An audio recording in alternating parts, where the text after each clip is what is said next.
গ্যাস্ট্রিকের ওষুধের ভয়াবহতা কি আপনি জানেন? আমাদের কিছু মা বোন আছে এবং অনেক পুরুষও আছে সকালবেলা ঘুম থেকে উঠে খালি পেটে আগে একটা গ্যাস্ট্রিক ওষুধ খায়।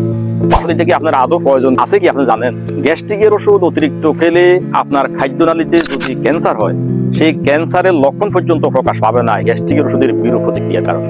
এছাড়া আমাদের পাকস্থলীতে একটি হাইড্রোক্লোরিক অ্যাসিড তৈরি হয়। এই অ্যাসিডের মাধ্যমে আমাদের খাদ্য অ্যাবজর্পশন হয়, অর্থাৎ আমাদের আয়রন, ক্যালসিয়াম, ভিটামিন সকল কিছু আমাদের কাজে লাগে ওই হাইড্রোক্লোরিক অ্যাসিডের মাধ্যমে। যখন আপনি গ্যাস্ট্রিকের ওষুধ খাবেন, অমিপ্রাজল, ইসোমেপ্রাজল, ল্যান্সোপ্রাজল যেটাই খান, তখন হবে কি আমাদের অ্যাসিড তৈরিটা বন্ধ হয়ে যাবে।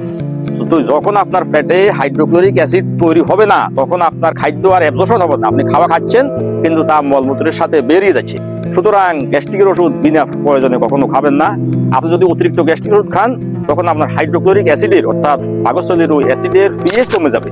অ্যাসিডের পিএইচ কমে গেলে যে খাদ্য খাবেন ওই খাদ্য আর আপনার কাজে লাগবে না, সবকিছু মলমূত্রের সাথে বেরিয়ে যাবে। সুতরাং আপনি একসময় দুর্বল হয়ে যাবেন, রক্তশূন্যতা হয়ে যাবেন। ধন্যবাদ।